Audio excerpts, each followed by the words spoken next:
So, ఆయన నీ డైరీలో నీకు ఒక ఫీడ్‌బ్యాక్ ఇచ్చింది నా దగ్గరుంది. నువ్వు 'పుష్ప 2లో' నీ షాట్ ఏంటంటే స్విమ్మింగ్ పూల్‌లో దూకేస్తావు.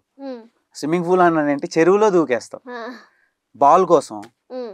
సో, అదేంటి అది ఎలా తీశారు? నీకు స్విమ్మింగ్ వచ్చా? అసలు మామూలుగా నేనే వాటర్‌లో దూకాలంటే భయమేస్తది. నేను దానికోసం ఏమో అండర్ వాటర్ మొత్తం అంతా కష్టపడి 2 ఇయర్స్ నుంచి నేర్చుకున్నా. ఓరి నాయనో! సార్ నాకు ఇలా చెప్పేవారు, "నువ్వు ఇంకా బాగా చేయరా, ఇంకా బాగా చెయ్యి."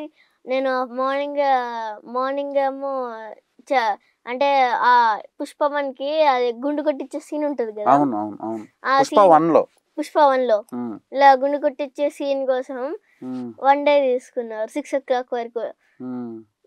నేను మార్నింగ్ 7 o'clockకి దిగితే 6కి వచ్చా. ఇంకా అది అలా 1 డే చేసేసాం అలాగా.